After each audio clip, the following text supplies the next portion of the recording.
आपके सारे लोग आ गए। जाते जाते हमें लगता है ये 10 मिनट का टाइम उसमें चला जाएगा। And this story will be really related to the mission whatever निशिजी इज टेकिंग फॉरवर्ड। सो एक बार थोड़ा सा 5 से 7 मिनट बस आराम से सुनिएगा इस कहानी को। ये कहानी है एक ऐसे डॉक्टर जिनका नाम है डॉक्टर मार्क। ये डॉक्टर मार्क की एक ऐसी कहानी है। डॉक्टर मार्क बहुत बड़े कैंसर स्पेशलिस्ट है। कैंसर एक ऐसी बीमारी है जो लाइलाज बीमारी हुआ करती थी, अब तो इसका भी इलाज निकल गया। तो डॉक्टर मार्क ने एक ऐसे कह सकते हो ऐसा विज्ञान ढूंढ निकाला था। डॉक्टर मार्क ने एक ऐसी चीज ढूंढ निकाली थी जिसके आधार पे वो ये दावा करते थे कि कोई भी कैंसर पेशेंट इस धरती पे कहीं भी क्यों ना हो, अगर एक बार वो मेरे से मिल लेगा तो वो ठीक हो जाएगा। और उनका ये दावा बहुत पॉपुलर हो गया था, इसलिए उनको जगह जगह पे व्याख्यान के लिए बुलाया जाने लगा था। हम लोग तो अभी छोटे से स्पीकर है and obviously we are called by many universities, colleges and corporates. वो तो इतने बड़े डॉक्टर थे जिनका ये दावा था कि वो कैंसर को ठीक कर देते अगर उनसे कोई भी मिल लेता है तो उन्हें अलग अलग जगह पे बुलाया जाने लगा था। एक बार की बात है, उन्हें किसी जगह पे व्याख्यान के लिए बुलाया गया और जब वो निकलने वाले थे और जैसे ही एयरपोर्ट पे पहुंचे तो मौसम बिगड़ गया। जैसे आज का माहौल थोड़ा सा लग रहा था कि यार आज हम लोग जो भी पाएंगे बातें वो भी पाएंगे कि नहीं पता नहीं था, लेकिन फिर भी मौसम बाद में ठीक हो गया। लेकिन उनका मौसम ऐसा बिगड़ा कि ठीक नहीं हुआ। फ्लाइट में तो ऑन बोर्ड हो गए, वो चढ़ गए थे, फ्लाइट टेक ऑफ कर गई, फ्लाइट उड़ गई। लेकिन फ्लाइट को आनंद फानंद में किसी दूसरे सिटी में लैंड करवाना पड़ा, जहां वहां जाना था, जहां उन्हें जाना था वहां नहीं पहुंच करके उसके पास की सिटी में लैंड करवाना पड़ा।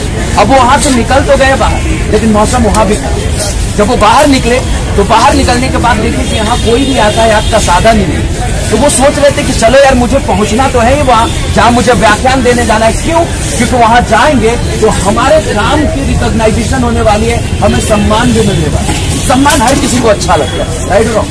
तारीफें हर किसी को अच्छी लगती है, राइट और रॉन्ग? एंड और महिलाओं को 6 साल से 65 साल की उम्र तक की महिलाओं को अगर तारीफ मिल जाए तो फिर यार मजा आ जाता है। तो तारीफें हर किसी को अच्छी लगती है, एवरीवन लाइक, महिला के हर किसी को। भगवान को भी तो तारीफ ही पसंद है। जो आप सुबह सुबह उठ के प्रार्थना करते हो उसमें क्या है? तू ही माता, तू ही पिता, तू ही विधाता, सब क्या करते? हम कहते हैं कि भाई सब तू है यार, वो कहता है हम ही है तो मेरे को ही करना होगा, तो आशीर्वाद देता है वो ऊपर वाला। तो वही चीज है कि तारीफें हर किसी को अच्छी लगती है, सम्मान हर किसी को अच्छा लगता है। तो डॉक्टर मार्क को भी सम्मान मिलने वाला था, तो उन्होंने सोचा कि चाहे जैसे भी हो मेरे को वहां पहुंचना है। तो उन्होंने एक कार ढूंढा आसपास में, वहीं पे एक टैक्सी ढूंढी और फिर बोला भाई साहब चलोगे क्या? उसने बोला मैं तो नहीं जाऊंगा, लेकिन एक काम कर सकता हूँ, मुझे लग रहा है कि आपको सच में बहुत अधिक जरूरत है, आप मेरी टैक्सी लेके जाओ। मैं नहीं जाऊंगा, आपको सेल्फ ड्राइव करनी पड़ेगी। डॉक्टर साहब गाड़ी लेके निकल जाते हैं। गाड़ी ड्राइव करते करते जब जा रहे होते तो भटक जाते हैं रास्ता और थोड़ा सा जंगल के इलाके में वो जाने लग जाते हैं। थोड़ा दूर पहुंचते हैं तो वो उन्हें समझ नहीं आता कि अब आगे कहाँ जाना है, तो वो थोड़े परेशान हो जाते हैं। लेकिन अचानक से उन्हें दरवाजा नॉक करते हैं तो अंदर से एक स्त्री निकलती है और वो स्त्री निकल करके बोलती है हाँ जी बताइए। तो वो डॉक्टर साहब क्या बोलते हैं? डॉक्टर साहब बोलते हैं कि हम रास्ता भटक चुके हैं, मुझे मदद की जरूरत थी, मैं यहाँ पहुंचना चाहता हूँ, हम कैसे पहुंच पाएंगे? वो स्त्री कहती है कि ये तो हम नहीं बता सकते क्योंकि हम इसी झोपड़ी में हमेशा से रहे, कहीं गए नहीं है, लेकिन हाँ मुझे आप परेशान से दिख रहे हैं, मैं आपको एक ऑफर देती हूँ, आप एक काम करो, थोड़ी देर के लिए आप यहाँ विश्राम कर लो, मैं आपके लिए कुछ जलपान की व्यवस्था करती हूँ, फिर चले जाओ। डॉक्टर साहब को ये ऑफर बड़ा अच्छा लगा क्योंकि परेशान से दिख रहे थे, बहुत देर इधर उधर भटक रहे थे, उन्हें कुछ समझ नहीं आ रहा था कहाँ जाना है। डॉक्टर साहब ने हामी भर दी।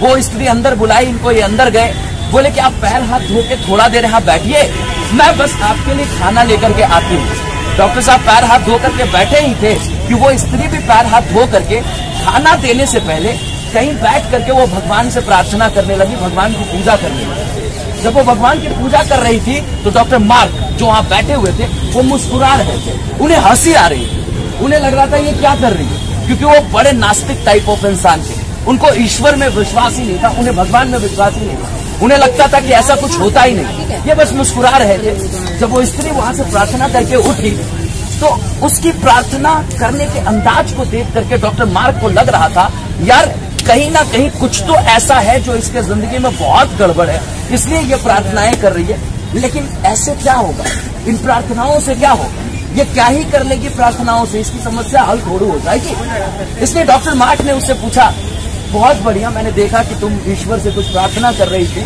बस मैं ये जानना चाहता हूँ कि कभी भगवान ने तुम्हारी कोई बात सुनी? कभी भगवान ने तुम्हारी प्रार्थना सुनी? तुम प्रार्थनाएं तो बहुत दिन से कर रहे होगे, क्या भगवान ने कभी तुम्हारी प्रार्थनाएं स्वीकार की? उस स्त्री ने कहा, आज तक तो नहीं की। फिर डॉक्टर मार्क और मुस्कुराए, क्योंकि इन्हें अपने विश्वास पे, ये नास्तिक होने के विश्वास पे बहुत भरोसा था। इन्हें लगता था कि सच में ईश्वर नहीं, अगर ईश्वर होता तो इसकी प्रार्थनाएं कभी सुन ली गई होती, जो आज तक नहीं सुनी गई। डॉक्टर मार्क फिर पूछे कि चलो कोई बात नहीं, ईश्वर ने नहीं सुना, कोई बात नहीं, एक काम करो, क्या तुम अपनी प्रार्थनाएं, जो तुम्हारी अपनी वेदना है, क्या वो पीड़ा तुम मुझे सुना सकते हो? वो स्त्री बोली, हाँ बिल्कुल सुना सकते हो। मेरी एक 12 साल की लड़की है, और ये जो 12 साल की लड़की है ना, ये कैंसर से पीड़ित है। इसका बहुत जगह पे इलाज करवाया हमने, कहीं ये ठीक नहीं हुई, और लोगों ने बताया है कि इसका इलाज सिर्फ एक इंसान के पास है, जो इस धरती पे इकलौता है, उसका नाम डॉक्टर मार्क।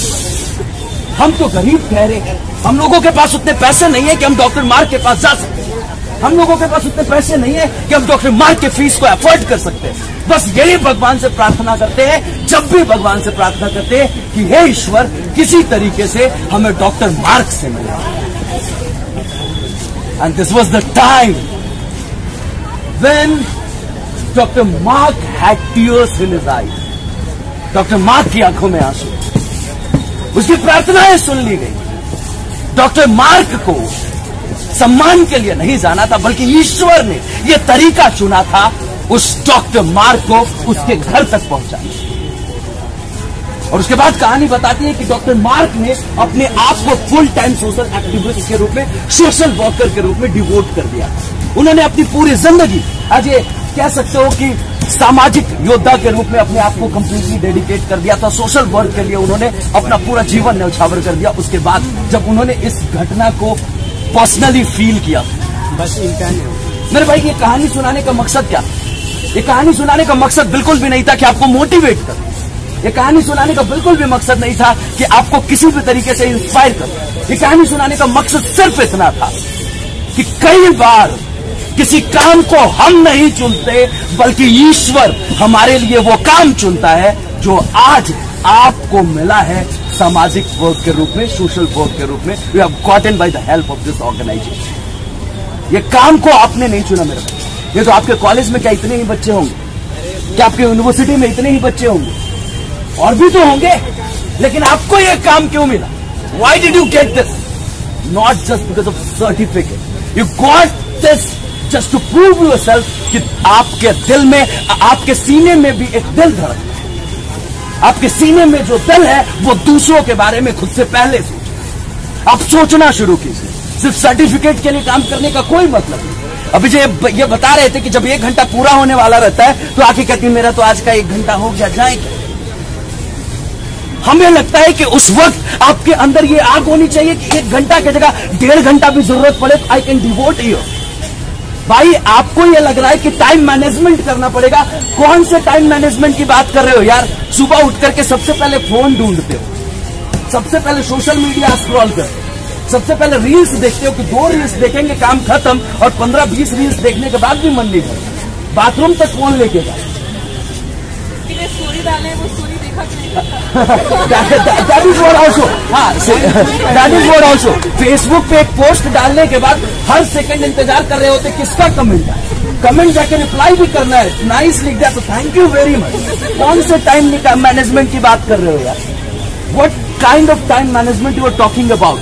क्या खाना बनाने जो जाते हो, अगर आप सच में खुद से बना रहे हो, अगर हॉस्टल में रह रहे हो तो बहुत अच्छी बात है कि खाना बनाने की टेंशन से बच गई। कितने ऐसे लोग हैं जो खुद से खाना बनाते हैं? उनसे पूछिएगा वो दर्द, उनसे पूछिएगा कि कैसे उनका दिन भर का कम से कम 3 से 4 घंटा तो उसी में चला जाता होगा, शायद ज्यादा ही। यार कौन से टाइम मैनेजमेंट की बात कर रहे हो? आप वो भी नहीं कर रहे हो तो टाइम मैनेजमेंट की क्या बात करो? एक्चुअली हमें लगता है ना कि हम व्यस्त हैं, लेकिन सच्चाई ये है कि हमारा जीवन अस्त है, बस उसको सुलझाना है। अगर हम सही तरीके से सुलझा पाए तो हमारे पास पूरा वक्त होगा इस तरीके के काम पे। वो फालतू के गॉसिप्स के लिए फालतू नहीं बोलेंगे। अच्छी बात है आप करते हो, रात में जो 4 से 5 घंटे 6 घंटे चल रहे होते, थोड़ा सा टाइम वहां से निकाल ले तो हमें लगता है कि लाइफ थोड़ा सही तरीके से ट्रैक पे जा सकते। तो वो थोड़ा सा टाइम निकाल करके, है ना, और इधर थोड़ा सा लगा दीजिए। कम से कम ये जो है ना, ये आपके जिंदगी में बहुत बड़ा वैल्यू एडिशन करके जाएगा। हम सच में कभी टाइम मैनेजमेंट की जब बात आती है ना तो बड़ा गुस्सा आता है। मैं एक साथ 3 कंपनियां चला रहा हूँ, मैं पढ़ा भी रहा हूँ, मैं अपने शोज भी मैनेज कर रहा हूँ, मैं सोशल वर्क में भी इन्वॉल्व हूँ, मुझे जहां बुलाइए वहां अवेलेबल हूँ। यार ये कैसे संभव हो पाए? मैडम बता रही थी कि आज दिल्ली, कल कलकत्ता, परसों बम्बई, मेरे साथ वही हाल है। मैं एक जगह टिका हुआ नहीं हूँ। कल दिल्ली में मिलूंगा तो परसों मुंबई में मिलूंगा, 22 को बेंगलुरु में मिलूंगा। तो regularly I am travelling, but even then I feel like I have much time. मैं घर में बोलते रहो तो मेरे को इतना टाइम क्यों है यार? मेरे को कुछ और पढ़ना चाहिए ना, मेरे को कुछ और करना चाहिए ना। देखो एक्चुअली क्या, अगर सच में आप डेडिकेटेड होकर के कुछ काम करोगे, आप थोड़ा सा कंज्यूमर साइड से उठ के प्रोड्यूसर साइड में आने की बात करोगे तो आपके पास टाइम खूब सारा है। कंज्यूमर साइड से प्रोड्यूसर साइड में कहने का मतलब क्या है समझ लीजिए। आज ये जो रील्स देख रहे हो ना, देखने की बजाय आप बनाना शुरू, स्टार्ट क्रिएटिंग। क्योंकि जब तक आप चीजें कंज्यूम करते रहोगे, आप तब तक अपने पैसे खर्च करते रहोगे। जैसे ही आप प्रोड्यूसर बन जाओगे ना, वैसे ही आप पैसे बनाना शुरू कर दोगे। मतलब आप सोशल मीडिया पे पोस्ट वगैरह डालते हो, ये आरजे है तो आई होप कि आपको बहुत सारे ब्रांड कोलैबोरेशन के यहाँ पे मैम है, उसके अलावा बहुत सारे ब्लॉगर्स है ना, यहाँ पे जितने भी सारे लोग हैं, इन लोगों से मिलिएगा। पैसे कमाती है मैडम, बहुत पैसे कमाती होंगी, आप एक बार मिल लीजिए। बिल्कुल सी बात है। और इधर भाई साहब है, आप भी हैं इधर, और कौन है? अच्छा उधर आप भी हैं। मतलब कि अगर आप मेहनत, देखिए इन लोगों से आप पर्सनली जाके मिलिएगा, बात कीजिएगा। हाँ, तो they are truly earning by the help of, उन्होंने सिर्फ एक छोटा सा काम किया कि अभी वो कंज्यूमर साइड में थे, वहां से उठ के वो कहाँ आ गए? प्रोड्यूसर साइड में।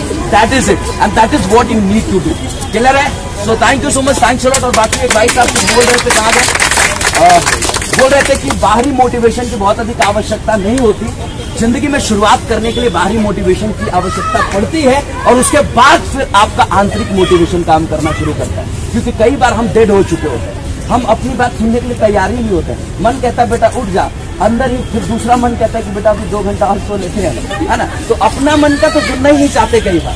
तो हाँ, वो आंतरिक मोटिवेशन, इंस्पिरेशन आपके अंदर से आएगा। कब आएगा? जब किंजल और प्रांजल जैसी आग लगेगी आपके अंदर। किंजल और प्रांजल सिस्टर्स की कहानी में भी आपने सुना होगा, अगर नहीं सुनी होगी तो यूट्यूब पे जाके देखिएगा। किंजल अपने माँ के हाथों में हाथ डाल के बोल रही है कि मम्मी तू टेंशन नहीं ले, और सब ठीक हो जाएगा। और उसे पता है किंजल को कि ये माँ हमारी बस मेरे एक कहने के बाद फिर बचेगी नहीं। माँ मर जाती है और उसे वादा करती है कि हम दोनों बहनें आईएएस बन के दिखाएंगे, और दोनों बहनें आईएएस बनती है यार। एक का 25वां और एक को 252वां रैंक आता है यार। एक ही घर से दोनों बहनें आईएएस बनती है सिर्फ एक कमिटमेंट के बदौलत। ये पूरी कहानी बहुत बड़ी है इसलिए मैं नहीं सुना रहा हूँ। आई से go on internet and search about it. आप बड़े सपने देखिए, जितने बड़े ख्वाब लेंगे आपके हर ख्वाब मुकम्मल होंगे। जाते जाते विदा लेते 4 लाइनों के साथ कुछ कहते हुए जाएंगे। वो कहते हैं ना, सपनों को भूल कर जिया तो क्या जिया, दम है तो उसे पाकर दिखा, और लिख पत्थरों पे अपने जिंदगी की कहानी, और सागर को बोल दम है तो मिटा कर दिखा। थैंक यू, शुक्रिया।